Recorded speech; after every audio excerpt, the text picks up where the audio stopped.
Hello guys, welcome back to polity Prabha. और स्वागत है आपका अपने अपने चैनल पर। आज का ये जो टॉपिक है जो आपको स्क्रीन पे दिख रहा है कि in India voting can not remains statutory rights. ये देखिए आपके प्रीलिम्स के लिए ही नहीं बल्कि आपके जीएस पेपर 2 के लिए, उसके अलावा आपके एसएस और पीएसआईआर ऑप्शनल के लिए भी एक बहुत इंपॉर्टेंट टॉपिक होने वाला है। देखिए, मैं आपसे एक बड़ा सिंपल सा सवाल पूछता हूँ कि यार, इंडिया में ना अगर किसी सिटीजन को फुटपाथ पर चलने का मान लीजिए जो राइट है कि हम फुटपाथ पे चलते हैं, उसको अगर आप ये कहते हैं कि यार ये फंडामेंटल राइट्स है, फुटपाथ पे चलना उसका फंडामेंटल राइट है, प्राइवेसी उसका फंडामेंटल राइट हो सकता है, एजुकेशन लेना उसका फंडामेंटल राइट है, ठीक है, डिग्निटी फंडामेंटल राइट है। उसके अलावा इसी तरीके से अगर मैं ये कहूं कि जिस वोट से वो गवर्नमेंट बनती है, जिस वोट से वो पार्लियामेंट चल रही है, वो पार्लियामेंट स्टैब्लिश हुई है, जिस वोट से ये प्रैक्टिकली आपका जो कॉन्स्टिट्यूशन है ये अलाइव रहता है, तो क्या वो सिर्फ एक ऑर्डिनरी लॉ का राइट ही रहना चाहिए? और ये जो चीज है, ये जो डिबेट है, ये आज का हमारा सेंट्रल टॉपिक है, हमारा कोर टॉपिक है। देखो, इस टॉपिक को समझने के लिए ना हमें तीन चीजें सबसे पहले क्लियर करनी पड़ेंगी, ठीक है। पहला तो ये है कि राइट टू वोट जो है उसका एक प्रेजेंट लीगल स्टेटस है क्या आखिरकार। दूसरा ये कि जो सुप्रीम कोर्ट है, उस सुप्रीम कोर्ट ने वोटिंग के जो सराउंडिंग राइट्स है उनको किस तरीके से कॉन्स्टिट्यूशनली जो है प्रोटेक्शन दे रखा है।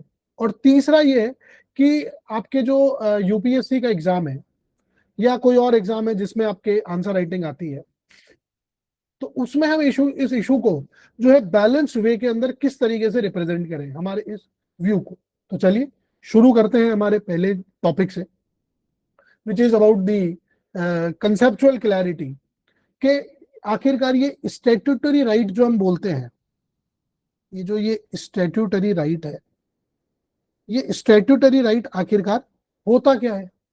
तो ये देखिए, स्टैट्यूटरी राइट जो है ये वो राइट है जो आपके पार्लियामेंट या स्टेट लेजिस्लेचर के लॉ से आपको मिलता है। ये ऑर्डिनरी लॉ से क्रिएट होता है, ये ऑर्डिनरी लॉ से ही रेगुलेट होता है, और उसके साथ साथ ये ऑर्डिनरी लॉ से ही रिस्ट्रिक्ट भी हो जाता है। जैसे फॉर एग्जाम्पल आपके रिप्रेजेंटेशन ऑफ पीपल्स एक्ट, एक आरपीए एक्ट आपने नाम सुना होगा। तो ये जो आरपीए एक्ट के जो प्रोविजंस हैं, ये इसी जो है इन्हीं आरपीए के जो प्रोविजंस है उन्हीं के थ्रू आप जो ये वोटिंग के प्रोसीजर है इसको रेगुलेट करते हैं। कॉन्स्टिट्यूशनल राइट देखो क्या होता है। कॉन्स्टिट्यूशनल राइट, देखिए कॉन्स्टिट्यूशनल राइट ये वो राइट्स हैं जो आपको कॉन्स्टिट्यूशन ने दी है। अच्छा, अब मैं एक चीज कहूं कि पार्ट 3 के जो फंडामेंटल राइट्स का चैप्टर है उसमें जरूरी नहीं है कि वो नेसेसरीली वहीं पर हो। जैसे फॉर एग्जांपल आर्टिकल 326 है, उसके अंदर आपके यूनिवर्सल एडल्ट सफरेज का प्रिंसिपल दिया है, ठीक है। देखो, कॉन्स्टिट्यूशनल राइट वो राइट है जो आपके पूरे कॉन्स्टिट्यूशन में कहीं भी आपको दिख जाए। जैसे अगर मैं कहूं यूपीएससी या फिर स्टेट पब्लिक सर्विस कमीशन, तो क्या कॉन्स्टिट्यूशन में मेंशन्ड है? तो ये कॉन्स्टिट्यूशनल बॉडीज है, कॉन्स्टिट्यूशनल राइट्स है। मान लीजिए उसके अंदर कोई भी बात लिखी गई है कि जैसे मान लीजिए citizen of India can become the president of India, तो ये आपका कॉन्स्टिट्यूशनल राइट है कि अगर आप भारत के नागरिक हैं तो फिर आप जो है प्रेसिडेंट का चुनाव लड़ सकते हैं। उसी तरीके से फंडामेंटल राइट देखिए क्या है। फंडामेंटल राइट वो है जो कॉन्स्टिट्यूशन के पार्ट 3 के अंदर स्पेसिफिकली मेंशन्ड है। आपके कॉन्स्टिट्यूशन में बहुत सारे पार्ट्स हैं, बट उसमें एक पार्ट है part 3 which is about fundamental rights. तो उस पार्ट 3 के अंदर जो जो राइट्स मेंशन्ड है फ्रॉम आर्टिकल 12 टू आर्टिकल 35 वो आपके फंडामेंटल राइट्स। अंडरस्टूड? अब ये जो एक चीज और आप ध्यान रखेंगे इसी के साथ, ये आप सबको पता ही होगा कि जो पार्ट 3 के जो आपके राइट्स है, फंडामेंटल राइट्स है, they were directly regulated and enforced by the article 32 of the Indian constitution, जो इन इटसेल्फ आपके पार्ट 3 के अंदर आता है, जहां पे आप डायरेक्टली अगर आपके फंडामेंटल राइट्स का उल्लंघन होता है तो आप सीधे सुप्रीम कोर्ट जा सकते हैं कि जी साहब मेरा ये राइट हैम्पर हुआ है तो मुझे आप इसकी रक्षा करें, ठीक है।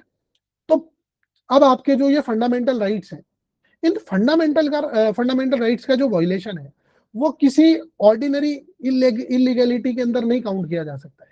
ये एक अपने आप में कॉन्स्टिट्यूशनल इंजरी कहला जाएगा। अगर आप इसको कुछ छेड़छाड़ करते हैं तो। अब देखो इशू क्या है, एक्चुअल इशू ये है कि जो इंडिया में वोटिंग है ना, उस वोटिंग को ट्रेडिशनली सुप्रीम कोर्ट जो है वो जूरिस्प्रूडेंस में मोस्टली जो है आपके स्टैट्यूटरी राइट मानता है। लेकिन article 326 of the Indian constitution ये क्लियरली ये कहता है कि लोकसभा और स्टेट लेजिस्लेटिव असेंबली के इलेक्शंस में जो अडल्ट सफरेज है उसके बेसिस पर इनके चुनाव आप करवाएंगे। तो कंफ्यूजन जो है वो सारा का सारा यहीं से क्रिएट होता है कि यार क्या वोट पार्लियामेंट ने दिया है, क्या कॉन्स्टिट्यूशन ने दिया है, या पार्लियामेंट सिर्फ कॉन्स्टिट्यूशन के कमांड को ही ऑपरेशनलाइज कर रही है। ये जो डिबेट है ना, ये इस डिबेट का ये जो चीजें हैं ये सब इसका कोर है। अच्छा, अब आप सोचिए कि ये अचानक से इतना इंपॉर्टेंट क्यों हो गया इशू। देखो इंडिया, हम सबको पता है कि it is the world's largest democracy. अगर मैं 2024 के लोकसभा इलेक्शंस की बात करूं तो उस समय पे अराउंड 96.88 करोड़ रजिस्टर्ड इलेक्टर्स। कितने? 96.88 करोड़, मतलब अराउंड 100 करोड़ वोटर्स, 100 करोड़ के आसपास। 1 बिलियन लोगों का डेमोक्रेटिक पार्टिसिपेशन कोई छोटी बात नहीं है सर ये। लेकिन अगर मान लीजिए किसी वोटर का नाम आपके रोल से गलत तरीके से डिलीट कर दिया, मतलब गलती से डिलीट हो जाए या गलत तरीके से उसको जानबूझ के मान लीजिए डिलीट कर दिया जाए, है ना, आर्बिट्रेरी रिमूवल हो गया, या फिर मान लीजिए ह्यूमन एरर की वजह से, मिस्टेक की वजह से हो गया, तो क्या वो सिर्फ एक स्टेटूटरी इनकन्वीनियंस है क्या, या फिर वो डेमोक्रेसी के बेसिक स्ट्रक्चर पर एक अटैक है? देखिए रिसेंट डिबेट्स में जो आपके इलेक्टोरल रोल रिविजन्स हुए, वोटर डिलीशन के इश्यूज आए, माइग्रेशन के इश्यूज आए, सिटीजन वेरिफिकेशन, एसआईआर की एक्सरसाइज, उसके बाद में आपकी ईसीआई जो इलेक्शन कमीशन है उसकी अकाउंटेबिलिटी का इशू चला, कैंडिडेट की रिस्पॉन्सिबिलिटी की जो है बात चली, ट्रांसपेरेंसी की बात चली। तो ये सब इश्यूज आपके रिपीटेडली आपके न्यूज में आपको देखने को मिल रहे हैं। इसी कॉन्टेक्स्ट में आपके जो फॉर्मर चीफ इलेक्शन कमीशन है कुरैशी साहब, उन्होंने एक जो है वो आर्ग्यूमेंट दिया, और आर्ग्यूमेंट ये दिया कि the voting can not remain मियर statutory right. अच्छा, अब इसमें एक और बड़ा इंटरेस्टिंग सा ट्रिगर है। अब वो क्या है देखिए, कि सुप्रीम कोर्ट ने रिसेंटली आपके right to walk on demarcated footpaths को article 19 sub clause 1 sub clause D और आर्टिकल 21 के साथ कनेक्ट करके इसको फंडामेंटल राइट्स फ्रेमवर्क में जोड़ा है। तो ये एक आपका प्रीलिम्स का सवाल बन जाता है कि right to walk on demarcated footpath, खाली फुटपाथ अगर आ रहा है तो फिर वो थोड़ा सा टेक्निकल इशू है। तो इसको आप कहां जोड़ रहे हैं? Article 19 sub clause 1 sub clause D and article 21 में जोड़ रहे हैं। ये सुप्रीम कोर्ट ने अपने जजमेंट में बोला है। ठीक है, तो अब यार एक चीज देखो, ये पॉलिटिकल डिबेट नहीं बनेगी क्या कि यार फुटपाथ पर चलना आपकी कॉन्स्टिट्यूशनल डिग्निटी और एक मूवमेंट का मैटर है, तो फिर बैलेट बॉक्स तक पहुंचकर आपका वोट देना क्या ये डेमोक्रेसी का वोटर मैटर नहीं है क्या? तो यहां आपके लिए सबसे पहली जो चीज इंपॉर्टेंट आ जाती है वो ये आ जाती है कि which I will write down also for you, कि that the paradox of Indian electoral jurisprudence is that the constitution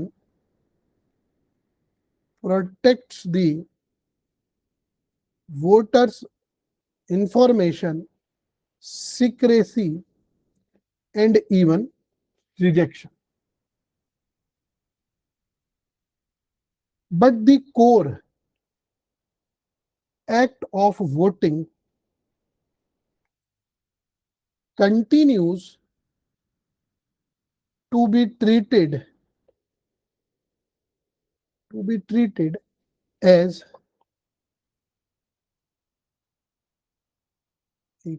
statutory।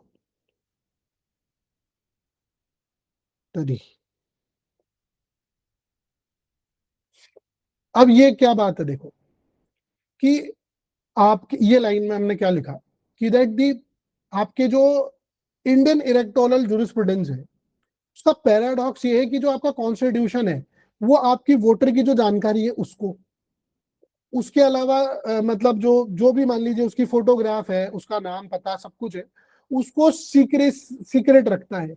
Even अगर मान लीजिए कोई चीज रिजेक्ट भी हो रही है तो उसको भी बड़ा वो सीक्रेट रखता है। बट जो आपका वोटिंग का कोर एक्ट है, आपका वोट डालना, वो आज भी स्टेट्यूटरी माना जा रहा है। कितना बड़ा पैराडॉक्स है ये अपने आप में, है ना। तो कितना बड़ा ये आपको मतलब, इसको आप एज एन इंट्रोडक्शन यूज कर सकते हैं एग्जाम में। अब देखिए, ये जो अगर मैं प्रेजेंट लीगल पोजीशन समझूं कि राइट टू वोट अभी है क्या, तो इस केस लॉज जो जर्नी है इसको हम बड़ा सिंपल लैंग्वेज में समझते हैं। देखो, इसमें इंपॉर्टेंट केस जो आपके आ जाते हैं,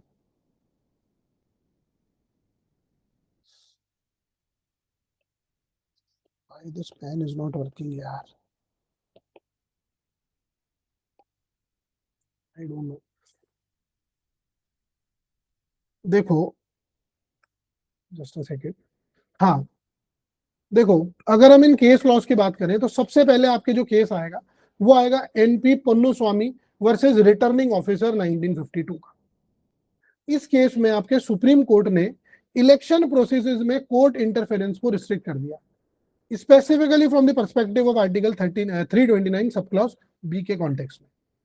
तो ब्रॉडली अगर मैं बोलूं तो कोर्ट ने इलेक्टोरल राइट्स को आपके स्टेट्यूटरी फ्रेमवर्क के अंदर ही देखा है कि भाई ये स्टेट्यूटरी फ्रेमवर्क है, हम ज्यादा इसके अंदर कुछ बातचीत करेंगे नहीं। उसके बाद केस आता है सर ज्योति बासु वर्सेस देवी घोषाल का। ये 1982 का केस था और ये आपके लिए बड़ा अच्छा केस हो सकता है एग्जाम में कोट करने के लिए। कोर्ट ने कहा कि यार right to elect, right to elect ये फंडामेंटल है, but though it is to the democracy, but for the democracy it is neither a fundamental right not a common law right। भाई इलेक्ट करना fundamental issue है democracy के हिसाब से, but अगर मैं उस तरीके से बात करूं from the perspective of the jurisprudence, तो it is neither a fundamental right और nor a common law right. तो वो कह रहे हैं ना तो फंडामेंटल है ना कॉमन है। तो अब बचा गया, फिर स्टेट्यूटरी बच गया। तो फिर उन्होंने उसको माना कि ये प्योरली स्टेट्यूटरी राइट है। तो ज्योति बासु ने तो क्लियरली कह दिया कि it is purely a statutory right.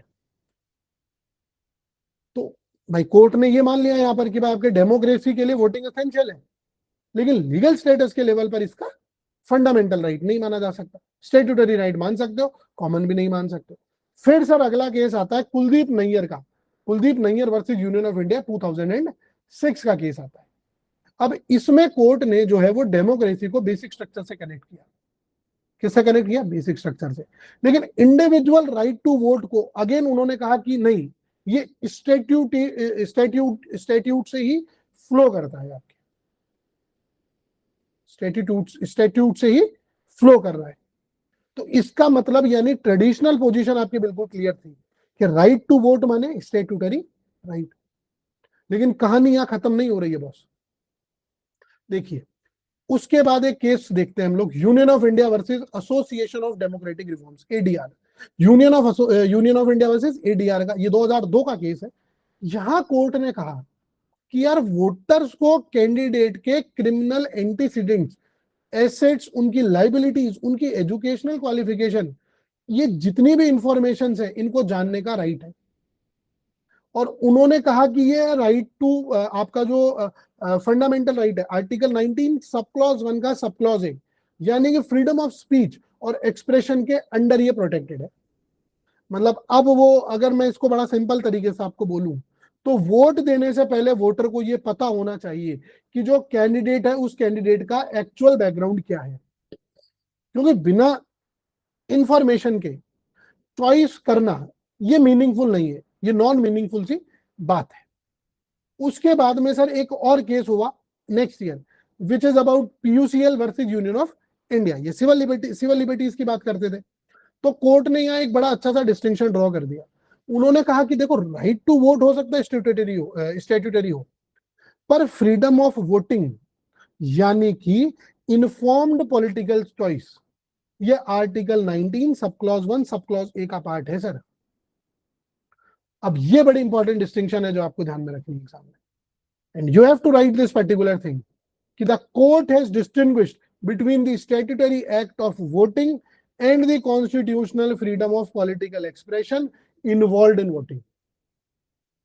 ठीक है, उसके बाद में नोटा का जजमेंट आता है, अगेन वही पीयूसीएल का केस है, बट ये 2013 का केस था।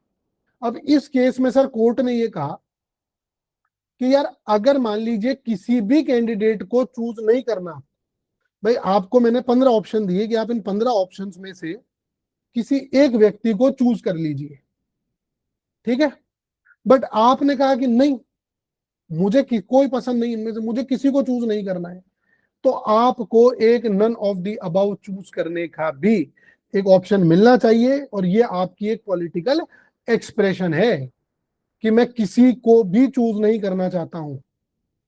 ठीक है, तो जो बैलेट सीक्रेसी है वो किसको दी गई, नोटा को भी दी गई। I am not able to write particularly right now because the pen is not working, but there is no problem that, मैं इसको बाद में अपडेट करके और इसकी जो पीपीटी है वो जो नोट्स है वो definitely I will upload in the description itself. ठीक है, तो पढ़ लेते हैं इसको, है ना, वो ज्यादा इंपॉर्टेंट है, सुन लेते हैं। अब यहां पर ना हम एक पैराडॉक्स को समझते हैं, देखो कि यार मान लीजिए अगर वोटर जो है, कोई भी एक वोटर, वो किसी भी कैंडिडेट को रिजेक्ट कर दे, तो क्या वो article 19 sub clause 1 sub clause A के अंडर प्रोटेक्टेड एक पॉलिटिकल एक्सप्रेशन है। लेकिन अगर मान लो वोटर जो है वो किसी कैंडिडेट को सेलेक्ट करे, तो क्या वो सिर्फ स्टेट्यूटरी राइट है? मतलब रिजेक्ट करना आपका कॉन्स्टिट्यूशनल राइट है, लेकिन सेलेक्ट करना स्टेट्यूटरी राइट है। ये कितना बड़ा पैराडॉक्स है, समझ रहे आप मेरी बात को? इसका मतलब कॉन्स्टिट्यूशन आपको क्या कह रहा है कि तुम कैंडिडेट के बारे में जान सकते हो, ये फंडामेंटल डायमेंशन है। अगर तुम सीक्रेटली वोट कर सकते हो तो ये तुम्हारी कॉन्स्टिट्यूशनल डायमेंशन है। तुम नोटा चूज कर सकते हो, ये एक्सप्रेशन डायमेंशन है, कॉन्स्टिट्यूशनली प्रोटेक्टेड है। लेकिन वोट देने का जो कोर राइट है वो स्टैट्यूटरी है। और इसीलिए कुरैशी साहब ये कहते हैं कि voting can not remain merely statutory. मतलब सब कुछ इर्द गिर्द की चीजें कॉन्स्टिट्यूशनल है, लेकिन जो कोर चीज है वो स्टैट्यूटरी। समझ गए? अब आर्टिकल 326 समझते हैं। आर्टिकल 326 सेज कि यार election to the Lok Sabha and state legislative assembly shall be on the basis of the adult suffrage. Every citizen not less than 18 years of age and not otherwise disqualified on specified grounds shall be entitled to be registered as a voter. अब यहां दो word बड़े important है, shall be entitled and registered as a voter. ये कोई ordinary language नहीं है, ये कॉन्स्टिट्यूशन की कमांड है सर। और इसीलिए एक स्ट्रॉन्ग आर्ग्यूमेंट ये है कि पार्लियामेंट ने वोट क्रिएट नहीं किया है, पार्लियामेंट ने वोट को सिर्फ ऑपरेशनलाइज किया है। जो राइट का कॉन्स्टिट्यूशनल सोर्स है ना वोटिंग का, वो आर्टिकल 326 है, और आरपीएस सिर्फ उसका एक एडमिनिस्ट्रेटिव मैकेनिज्म है और कुछ नहीं है। यानी constitution gives the democratic entitlement and statute gives the procedure.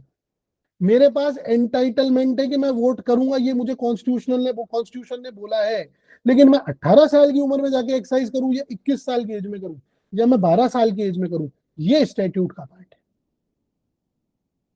Constitution कहता है कि अडल्ट सिटीजन वोट करेंगे, 21 साल वाले, 18 साल वाले, पहले 21 था 18 हो गई। लेकिन आरपीए कहता है कि कैसे भाई, रजिस्ट्रेशन कैसे करोगे, रोल कैसे बनाओगे, पोलिंग कैसे करोगे, कौन डिस्क्वालीफाई होगा, कौन प्रॉक्सी वोट दे सकता है, प्रिजनर्स का क्या स्टेटस है वोट देने के मामले में। तो ये सब चीजें जो है ये स्टैट्यूट की है। लेकिन मैं वोट दूंगा, कैसे दूंगा वो स्टैट्यूट बताएगा, लेकिन मैं वोट दूंगा, ये कॉन्स्टिट्यूशन मुझे कह रहा है कि तू दे भाई वोट। कैसे देगा वो तेरे को आरपीए बता देगा। ठीक है, तो अगर मान लीजिए किसी एलिजिबल वोटर का नाम मिस्टेक से या आर्बिट्रेरली रोल से हटा दिया जाता है, तो क्या वो एक स्टैट्यूटरी प्रॉब्लम ही है? मेरे हिसाब से तो नहीं है, as it affects constitutional democracy. अब सर यहां सबसे बड़ी इंपॉर्टेंट चीज आपको समझनी पड़ेगी, बेसिक स्ट्रक्चर डॉक्ट्रिन का एंगल। केशवानंद भारती केस था 1973, बेसिक स्ट्रक्चर डॉक्ट्रिन आ गई। पार्लियामेंट कॉन्स्टिट्यूशन अमेंड कर सकती है, लेकिन बेसिक स्ट्रक्चर को डिस्ट्रॉय नहीं करेगी, ये उन्होंने बोल दिया। अब इंदिरा गांधी वर्सेस राजनारायण का जो 1975 का केस है, उसमें उन्होंने ये कह दिया कि साहब फ्री एंड फेयर इलेक्शंस ये डेमोक्रेसी का एसेंशियल पार्ट है, एसेंशियल फीचर है। अब एक सिंपल सी चेन बनाए, देखो, democracy is basic structure, free and fair election democracy का एसेंशियल फीचर, तो बेसिकली वो भी बेसिक स्ट्रक्चर हो गया। वोटिंग कैसे होगी? फ्री एंड फेयर इलेक्शन होगा तभी वोटिंग, मतलब अगर वोटिंग किसको मानोगे, फ्री एंड फेयर इलेक्शन कराओगे तो ही वोटिंग होगी। अब मान लो मेरी देखो दूसरा वोट दे रहा, आप कह दोगे नहीं साहब वोटिंग होगी, ये कहीं की वोटिंग है भाई, फ्री एंड फेयर होनी चाहिए। तो इसका मतलब जो वोट है it can not be treated as a mere statutory privilege. भाई अगर वोट ही वीक है तो फिर डेमोक्रेसी का स्ट्रक्चर तो अपने आप में ऑलो हो गया ना बॉस। अगर घर की नींव ही कमजोर है तो ऊपर तुम भले ही चाहे कितने सरिये डाल दो यार, तुम्हारे घर की मजबूती नहीं आ सकती। तो यहां आपको एक चीज ध्यान रखनी पड़ेगी कि that democracy without voter is like an constitution without citizens, formally present but substantively empty. Understood? अब देखो हम कुछ आर्ग्यूमेंट्स देखते हैं इसके फेवर में कि वोटिंग राइट्स को आपको कॉन्स्टिट्यूशन क्यों बनाना है। ठीक है, तो पहला आर्ग्यूमेंट आता है सर पॉपुलर सोवरेनिटी का। प्रियम्बल शुरू ही इस चीज से होता है कि वी द पीपल। अब सर ये फ्रेज सिंबॉलिक नहीं है, सॉवरेनिटी आपकी पीपल में रिसाइड करती है, लेकिन पीपल सॉवरेनिटी एक्सरसाइज करते कैसे अभी बताइए? थ्रू इलेक्शंस, और इलेक्शन का कोर इंस्ट्रूमेंट क्या है? वोट करना। तो इसका मतलब vote is not just a ballot paper या फिर ईवीएम का button, vote is citizen sovereignty in action. क्या कह सकते हो आप वोट को भी? वोट क्या है आपका? वोट आपका सिर्फ ये नहीं है कि मैं चला गया और बटन दबा के आ गया या वो ठप्पा लगाया, नहीं। Vote is citizen sovereignty in action, ये अपनी सोवरेनिटी को एक्शन में ला रहा है, उसको एक्सरसाइज कर रहा है बॉस। दूसरा आर्ग्यूमेंट आता है सर डेमोक्रेटिक लेजिटिमेसी का। किसका? Democratic legitimacy. देखो गवर्नमेंट का जो मोरल अथॉरिटी है, जो भी गवर्नमेंट की भाई अथॉरिटी है गवर्नमेंट के पास, मॉरल अथॉरिटी, वो किधर से आई? लोगों ने वोट दिया, उसको बहुमत मिला, उससे आई, मेजोरिटी से, है ना। तो अब एक बात बताओ, टैक्सेशन हो गया, आपकी लॉ मेकिंग हो गई, पॉलिसी मेकिंग हो गई, वेलफेयर एलोकेशन हो गया, इन सब का जो लेजिटिमेसी ग्राउंड है वो अल्टीमेटली आपके इलेक्शन से ही डिराइव हुआ। भाई अगर मान लीजिए वोट वीक है आपका, तो फिर स्टेट की लेजिटिमेसी भी तो वीक ही हो गई ना बॉस। भाई वही वाली बात कि नींव कमजोर तो फिर ऊपर की ढांचे भी कमजोर। तीसरा आर्ग्यूमेंट जो आता है वो आता है कि you must provide an protection against the arbitrary exclusion. भाई इलेक्टोरल रोल डिलीशन हो गया, माइग्रेशन ऑफ वोटर्स हो गया, urban poor, homeless citizens, womens who change their residence after marriage, students हो गए, आपके इनफॉर्मल वर्कर्स हो गए, ये सब वर्नेबल कैटेगरीज में आते हैं। तो अगर मान लीजिए वोटिंग स्टैट्यूटरी है, तो अगर रॉन्गफुल एक्सक्लूजन इन लोगों का होता है, तो उस रॉन्गफुल एक्सक्लूजन के लिए आपको अगर कोई रेमेडी लाते हैं तो क्या वो वीक नहीं है? जब मेन मुद्दा ही कमजोर है तो फिर उसके इर्द गिर्द की चीजें भी तो कमजोर है। देखो फंडामेंटल और कॉन्स्टिट्यूशनल रिकॉग्निशन से स्टेट पर क्या होगा ना, एक हायर ड्यूटी आ गई भाई, उनको सब एलिजिबल सिटीजन को इंक्लूड करना पड़ेगा।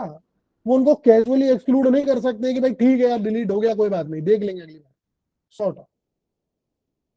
अगला आर्ग्यूमेंट जो आता है फेवर में वो है कि इक्वालिटी और सोशल जस्टिस का एंगल। भाई यूनिवर्सल अडल्ट फ्रेंचाइज जो थी वो इंडिया का एक रिवोल्यूशनरी डिसीजन था। भाई 1950 में इंडिया ने आपके लिटरेसी, प्रॉपर्टी, जेंडर, कास्ट इनके बेसिस पर रिस्ट्रिक्टेड फ्रेंचाइजी में एक्सेप्ट नहीं किया। उन्होंने कहा नहीं, जैसे यूरोप ने किया था, आपके अमेरिका ने स्टार्टिंग में किया था, इंडिया ने शुरू से कहा नहीं, 1 पर्सन 1 वोट ये हम रखेंगे। तो अब मान लीजिए इसका जो सोशल जस्टिस का अगर मैं इसका मीनिंग निकालूं तो वो क्या निकल के आएगा कि भाई कोई राजा है, मजदूर है, मान लीजिए कोई प्रोफेसर है या डेली वेज वर्कर है, अर्बन एलिट हो, ट्राइबल सिटीजन हो, सबके वोट बराबर, मेरा वोट बराबर, आपका वोट बराबर, अंबानी का वोट बराबर, हम सबका वोट बराबर है। देखो अगर वोट सिर्फ स्टेट्यूटरी प्रिविलेज बन जाए ना, तो फिर मार्जिनलाइज सिटीजन की जो पॉलिटिकल इक्वालिटी है वो भी वल्नरेबल हो सकती है। ठीक है। और एक अगला आर्गुमेंट जो आता है सर, पांचवा आर्गुमेंट, वो है सर डॉक्ट्रिनल कंसिस्टेंसी का।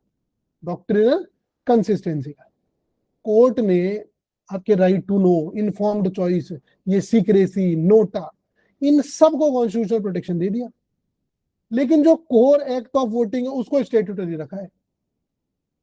तो क्या आप ये नहीं कह सकते हैं कि डॉक्ट्रिनल इनकंसिस्टेंसी हो रहा है? भाई आप अपनी डॉक्ट्रिन के अंदर इनकंसिस्टेंसी दिखा रहे हो, जजमेंट्स में इनकंसिस्टेंसी है। तो what you can say here कि that the constitutionalisation of the peripheral voting rights, they demand a reconsideration of the non-constitutional status of the central voting right. ठीक है। अगला आर्ग्यूमेंट आता है which is related to the accountability of the election commission and the state machine. भाई अगर मान लीजिए voting आपका स्ट्रॉन्ग कॉन्स्टिट्यूशनल राइट है, तो आपके जो इलेक्शन कमीशन है, बीएलओज है, रिटर्निंग ऑफिसर्स हैं, और ये पूरी जो इलेक्शन मशीनरी है, इस पर क्या एक हाई प्रोसीजरल फेयरनेस का बर्डन नहीं आएगा क्या? भाई इलेक्टोरल लॉज का प्रिपरेशन है, इसमें ट्रांसपेरेंसी आ जाएगी, है ना, नोटिस दे दिया, हियरिंग हो गई, करेक्शन मैकेनिज्म, एक्सेसिबिलिटी हो गई, ये सब आपको इंप्रूव करने पड़ेंगे फिर। अंडरस्टूड। और अगला आर्ग्यूमेंट जो है, आखिरी आर्ग्यूमेंट, वो है सर पार्टिसिपेटरी सिटीजनशिप का। भाई मॉडर्न डेमोक्रेसी जो है ना आपकी, वो कोई रिप्रेजेंटेटिव डेमोक्रेसी नहीं है, ये पार्टिसिपेटरी डेमोक्रेसी भी है। भाई वोट जो है वो सिटीजन को पैसिव बेनिफिशियरी से एक एक्टिव कॉन्स्टिट्यूशनल पार्टिसिपेंट बना रहा है, ये आप ध्यान में रखेंगे। तो इसीलिए आप कह सकते हो कि vote is not just about choosing rulers, it is about renewing the social contract. Understood. लेकिन यस, एक चीज और आती है, अब दूसरे लोग भी हैं जो कहते हैं कि नहीं, अगर आप वोटिंग राइट्स को कॉन्स्टिट्यूशनल राइट बना देते हो तो फिर ये प्रॉब्लमेटिक हो जाएगी चीज आपके लिए। अब वो देखो कैसे है। अब वो ऐसे हो जाती है कि भाई आपको देखो वन साइड आंसर तो लिखना ही नहीं है ना, आपको तो दोनों तरफ के आर्ग्यूमेंट्स देने हैं। तो अब मान लीजिए पहला आर्ग्यूमेंट इसमें आता है कि there is a textual limitation. क्या है? टेक्सचुअल लिमिटेशन है। भाई राइट टू वोट जो है आपका, ये आपके पार्ट 3 में बड़ा एक्सप्रेसली मेंशन्ड है, एक्सप्रेसली मेंशन्ड नहीं है ना। Just a second.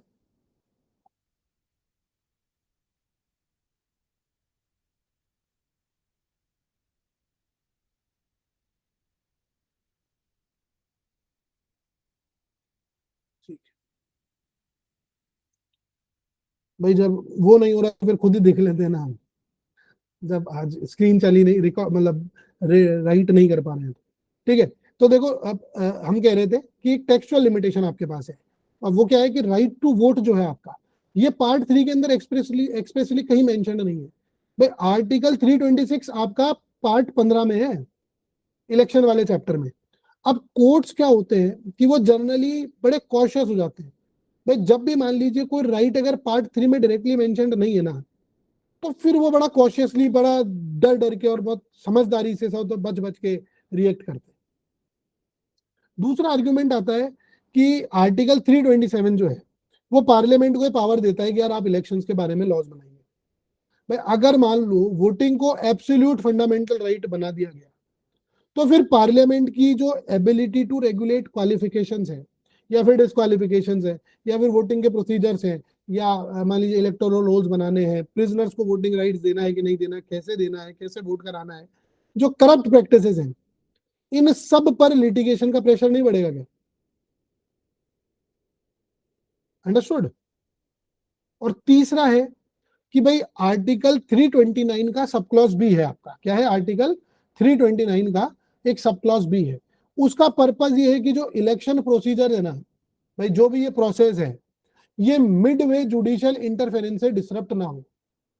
भाई अगर मान लो हर रोल डिलीशन, हर प्रोसीजरल इशू, हर पोलिंग कंप्लेंट, ये अगर आर्टिकल 32 का मैटर बन जाए, तो फिर क्या इलेक्शन डिले नहीं हो जाएंगे? भाई हमारे पास तो जमात तो बैठी है ना, जो हर चीज को लेके पहुंच जाएगी सुप्रीम कोर्ट कि भाई देख लो। अब क्या होगा, डेमोक्रेसी को प्रोटेक्ट करते करते जो ये इलेक्शन मशीनरी है, इसको पैरालिसिस हो जाएगा। भाई ये पैरालाइज हो जाएगी फिर। अंडरस्टूड।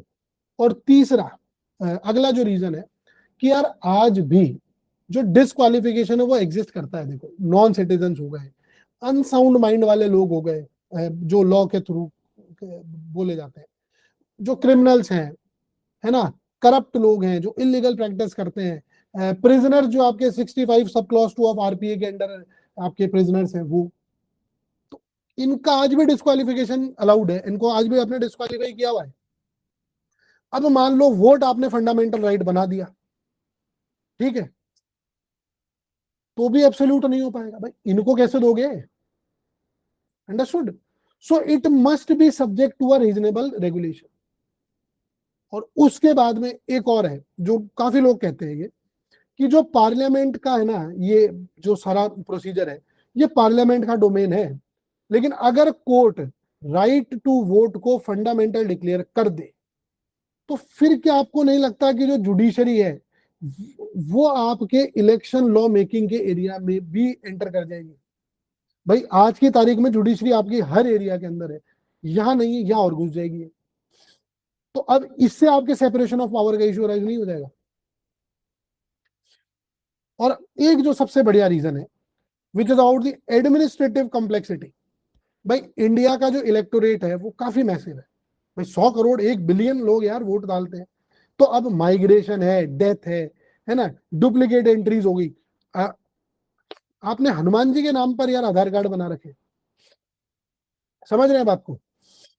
तो ये सब सिटीजनशिप के जो जो और कंसर्न्स हैं, है ना, अर्बन मोबिलिटी काफी ज्यादा आपके देश में है, तो जो इलेक्टोरल रोल की मेंटेनेंस है ना, ये कॉम्प्लेक्स हो जाती है इस चीज की वजह से। अब हर डिलीशन को अगर आप फंडामेंटल राइट वायलेशन बना दें, तो फिर ये क्या एडमिनिस्ट्रेटिव सिस्टम के लिए ओवरबर्डन नहीं हो जाएगा? तो अब फिर हमसे ये पूछा जाएगा, सर कंक्लूजन क्या है? भाई वोट को तो प्रोटेक्ट करना है, देखो, नो डाउट, लेकिन इलेक्शन एडमिनिस्ट्रेशन को भी आप कोलैप्स नहीं कर सकते। आपको दोनों चीज साथ लेके चलनी पड़ेगी। तो अब आपको एक बैलेंस व्यू, जो मेरे पॉलिटी प्रवाह के स्टूडेंट्स हैं वो जरूर इसको ध्यान रखेंगे कि देखो, राइट टू वोट को रिकॉग्नाइज करते वक्त ना हमें एक बड़ा क्लियर सा डिस्टिंक्शन बनाना पड़ेगा। पहला तो ये कि देखो कि there is a core right to the democratic participation. भाई स्ट्रॉन्ग कॉन्स्टिट्यूशनल प्रोटेक्शन डिजर्व करता है ये चीज, बिल्कुल, no doubt, but procedural mechanism of election should be regulated. Parliament और ईसीआई जो है वही रेगुलेट कर सके इसको, और कोई ना कर सके। मतलब एलिजिबल सिटीजन्स को आर्बिट्रेरी एक्सक्लूजन से प्रोटेक्शन दे दो, कोई दिक्कत नहीं, लेकिन एज लिमिट है, रेजिडेंस है, कि ये कि भाई आपको यहाँ रेजिडेंट होना चाहिए, रोल का रिवीजन है, नॉमिनेशन के रूल्स हैं, या फिर डिस्क्वालिफिकेशन करना है, या वोटिंग कैसे करानी है। अब ये सब आप स्टेट्यूटरी डोमेन में ही रहने दो भाई, only subject to the constitutional safeguards. तो व्हाट यू कैन से कि there must be an calibrated constitutionalisation of the voting rights. क्या होना चाहिए? एक कैलिब्रेटेड कॉन्स्टिट्यूशनलाइजेशन वोटिंग राइट्स का होना चाहिए। भाई ना तो वोट को वीक स्टेट्यूटरी प्रिविलेज रहने दो, और ना ही इसको आप अनरेगुलेटेड एक एब्सोल्यूट राइट बना दो। तो व्हाट यू कैन राइट कि that India needs a middle path, constitutional protection for the core entitlement to participate, statutory regulation for the mechanism of the electoral administration. This is what you have to write. ठीक है? अब देखो, अगर हम इसको current के हिसाब से देखें, तो जो रीसेंट आपकी जो SIR एक्सरसाइजेज हो रही है, उसमें आखिर असली डिबेट क्या है कि जो इलेक्टोरल रोल्स है वो एक्यूरेट होने चाहिए। भाई जो डुप्लीकेट लोग हैं, डेड लोग हैं, शिफ्ट हो चुके लोग हैं, या फिर जो इन एलिजिबल एंट्रीज हैं, इनको आपको रिमूव करना है। तो क्या ये फ्री एंड फेयर इलेक्शंस के लिए जरूरी नहीं है? बिल्कुल जरूरी है, लेकिन दूसरी साइड भी देखनी पड़ेगी आपको कि भाई मान लीजिए कोई एलिजिबल सिटीजन है, अगर उसका रॉन्गफुल डिलीशन हो जाता है, तो फिर ये तो सर विक्टिम बन गया ना वो, तो वो नहीं होना चाहिए। भाई खासकर जो आपके माइग्रेंट वर्कर हैं, पुअर हैं, माइनॉरिटीज हैं, वुमेन्स हैं, एल्डर पीपल्स हैं, डिसेबल्ड जो वोटर्स हैं, वो इन लोगों के देखो डॉक्यूमेंट नो डाउट वीक हो सकते हैं, इनका रेजिडेंस भी अनस्टेबल हो सकता है, लेकिन अवेयरनेस भी इनकी बहुत लो हो सकती है। तो यहां स्टेट की ड्यूटी डबल हो जाती है कि इलेक्टोरल रोल को आपको पूरा एकदम तरीके से बनाना है ना। आपको यहाँ पर प्रोसेस को नैरो डाउन नहीं करना है, एक्यूरेसी और इंक्लूजन दोनों को आपको बैलेंस करना पड़ेगा। और सुप्रीम कोर्ट ने आपके बिहार एसआईआर कॉन्टेक्स्ट में भी इलेक्टोरल रोल की जो इंटीग्रिटी और प्रोसीजरल सेफगार्ड्स हैं, इन दोनों को बड़ा इंपॉर्टेंट माना है। ठीक है, तो यू कैन से कि electoral integrity can not B anti voter and voter inclusion can not B anti integrity. ये बहुत एक अच्छा सा डिस्टिंक्शन आप लिख सकते हैं। आई नो ये चीजें आपको ऐसे याद नहीं रहेगी, समझ आप रहे, notes I will definitely provide, क्योंकि बहुत कॉम्प्लेक्स ही चीजें इसके अंदर हैं। ठीक है, अब एक सवाल आप लोगों के लिए, आप सब मुझे बताएंगे, we will discuss it later, कि that right to vote in India is treated as a statutory right despite being central to democracy and critically examine. ठीक है, अब एक बड़ी अच्छी सी चीज जो मैं करता हूं हमेशा से पॉलिटी प्रभाव पे, कि हर चीज को हम हमारे पॉलिटिकल थ्योरी या पीएसआईआर के एंगल से लेके जोड़ते हैं, क्योंकि वो मेरे पीएसआईआर के स्टूडेंट्स के लिए जरूरी है। तो अब मान लीजिए पीएसआईआर ऑप्शनल में आपको यही चीज लिखनी है, तो फिर आप इसको कैसे लिखेंगे? वो सारी चीजें तो कॉमन है, बट पीएसआईआर वालों के लिए क्या? तो देखो, आप यहाँ पे सोशल कॉन्ट्रैक्ट और जो डेमोक्रेटिक थ्योरी है उससे आप इसको लिंक करेंगे। जैसे जॉन लॉक क्या कहता था? Consent of the government. Rousseau कहता था जनरल विल। जेस मिल कहता था रिप्रेजेंटेटिव गवर्नमेंट। अंबेडकर ने क्या कहा? Political democracy must be linked with social democracy. Robert Dahl ने क्या कहा? Polyarchy requires inclusive participation and contestation. तो देखो, इंडिया का जो यूनिवर्सल एडल्ट फ्रेंचाइज है वो अंबेडकराइट डेमोक्रेटिक इमेजिनेशन का एक फाउंडेशन है। कास्ट, क्लास, जेंडर, लिटरेसी, ये इन सब की इनइक्वालिटी के बावजूद कॉन्स्टिट्यूशन ने सबको इक्वल वोटिंग राइट दी। तो ये कोई लीगल डिवाइस नहीं है, ये अपने आप में एक बहुत बड़ा सोशल रिवॉल्यूशन था। भाई अगर वोट स्टैट्यूटरी प्रिविलेज है तो फिर डेमोक्रेटिक इक्वालिटी की जो मॉरल फोर्स है वो कमजोर हो जाती है उस एंगल से। अंडरस्टूड? अब ये जो मैंने बोला, मेरे पीएसआईआर के जितने भी दोस्त हैं ये इसको बड़ा आसानी से समझ जाएंगे। और इसमें से जो आपके लॉक, मिल, इनको तो हम कवर कर ही चुके हैं ना, रूसो भी हम कवर कर चुके हैं, तो आपको दिक्कत आएगी नहीं। ठीक है, अब आपके एक ऐसे का टॉपिक आ सकता है कि that democracy begins and ends with the voter. या फिर मान लीजिए आप कह सकते हैं कि rights are meaningful only when citizens can participate in power. अब इस पे भी आपको सोचना है कि देखो, vote is not a periodic ritual, it is a constitutional movement where the weakest citizen become equal to the strongest ruler, and in that movement the citizen is not a subject, not a beneficiary, and not your data point, but it is an sovereign participant, sovereign active participant. और यही democracy की beauty है कि एक गरीब voter का vote और एक प्राइम मिनिस्टर का वोट या फिर अंबानी का वोट, ये सब इक्वल है। और यही इक्वालिटी का, पॉलिटिकल इक्वालिटी का सबसे प्रैक्टिकल एक्सप्रेशन भी है। अंडरस्टूड? अब sir, what India should do, एक वे फॉरवर्ड हमारे पास होना चाहिए। तो देखो, सबसे पहले तो सुप्रीम कोर्ट अपनी जो डॉक्ट्रिन है उसको क्लैरिफाई करे, एक लार्जर बेंच के पास जाइए जो रिविजिट करे सभी को, ये जो ओल्ड स्टैट्यूटरी राइट लाइन चल रही है इसको रिकंसाइल करे, किसके साथ? With modern voting right jurisprudence के साथ। ये ट्रेडिशनल वाली थी ना, अब इसको मॉडर्न के साथ करो। दूसरा है कि भाई आप एक काम और कर सकते हो कि every eligible citizen it must have an protected constitutional entitlement against the arbitrary exclusion, core right to participation, इसको आप रिकॉग्नाइज करो। उसके साथ साथ आप स्टैट्यूटरी रेगुलेशन को मेंटेन करो। भाई क्वालिफिकेशन है, डिस्क्वालिफिकेशन है, रोल का रिवीजन है, पोलिंग प्रोसीजर है, ये सब आप पार्लियामेंट और ईसीआई के पास ही रहने दो कि भाई आप रेगुलेट करते रहो उसको, इसमें कोई आप जुडिशरी का इंटरफेरेंस मत लाओ। ये जो इलेक्टोरल रोल के सेफ गार्ड इनको स्ट्रेंथन करो।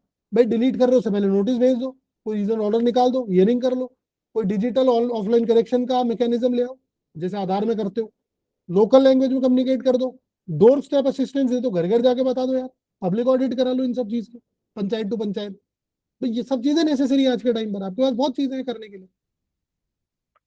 उसके बाद में सबसे बड़ी चीज जो आपको करनी है कि आपको वनरेबल वोटर्स को प्रोटेक्ट करना है।